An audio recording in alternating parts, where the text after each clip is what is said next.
Hi friends, நம்ம லாஸ்ட்டாக பிஜியானில் அவன் வாங்கியிருந்த வீடியோ அப்லோட் பண்ணியிருந்தோம். ரொம்ப குறைஞ்ச விலையில் ரூ. 2000 தான். அதில் இப்போ நம்ம கேக் ட்ரை பண்ண போகிறோம். இந்த மாவு எப்படி மிக்ஸ் பண்ணியிருக்கேன் அப்படின்னு பார்த்தீங்கன்னா, கோதுமை மாவு 1 கப்பு, அப்புறம் சர்க்கரை வந்து ஒரு அஸ்கா வந்து 3/4 கப்பு, ஏலக்காயோடு பொடிச்சு போட்டுக்கிறேன். ஒரு அரை 1/4 டீஸ்பூன் வந்துட்டு உங்களுக்கு சோடா, ஆப்ப சோடா ஆட் பண்ணியிருக்கேன். பால் வந்து ஒரு 3/4 கப்பு ஆட் பண்ணியிருக்கேன். இது எல்லாத்தையும் நல்லா மிக்ஸ் பண்ணிவிட்டு, வேறு எதுவுமே நான் ஆட் பண்ணல, இவ்வளோ தான்.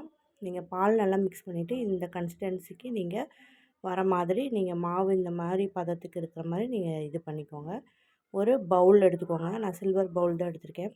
அதில் எண்ணெய் தடவி சுற்றி கோதுமை மாவை அப்ளை பண்ணிவிட்டு பொடி பண்ணி அப்படியே அப்ளை பண்ணிவிட்டு, இந்த நம்ம கலக்கி வச்ச மாவை அதில் ஆட் பண்ணிவிட்டு, இந்த மாதிரி அவனில் வந்துட்டு ஒரு 20 மினிட்ஸ் டைமும், அப்புறம் உங்களுக்கு 220 டிகிரி செல்சியஸில் டெம்பரேச்சரில் நான் வச்சுருக்கிறேன். 20 மினிட்ஸ்க்கு 220 டிகிரி டெம்பரேச்சருக்கு வச்சுருக்கிறேன்.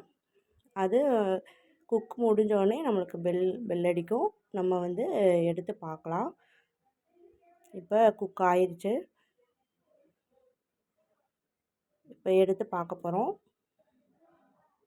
அதாவது கொஞ்சம் கன்சிஸ்டன்சி, அதாவது அந்த மாவோட கொஞ்சம் தண்ணி கொஞ்சம் அதிகமாகிடுச்சு. அதனால கொஞ்சம் மேலே கொஞ்சம் ஒரு மாதிரியாக இருக்குது.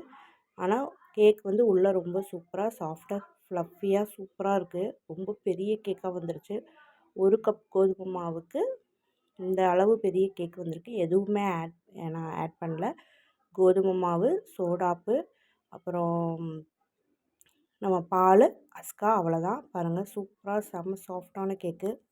உண்மையிலேயே ரொம்ப சீப்பான பெஸ்ட்டான அவனு. கண்டிப்பாக நீங்களும் வாங்கலாம். நான் இந்த கேக்குக்கு என்ன மெஷர்மெண்ட்டு நான் ஆட் பண்ணியிருக்கேன், மாவில் எந்த மெஷர்மெண்ட்டில் ஆட் பண்ணியிருக்கேன்னு டிஸ்கிரிப்ஷனில் கொடுக்குறேன், பார்த்துக்கோங்க. இந்த வீடியோ பிடிச்சிருந்தா நம்ம சேனலை சப்ஸ்கிரைப் பண்ணி வச்சுக்கோங்க.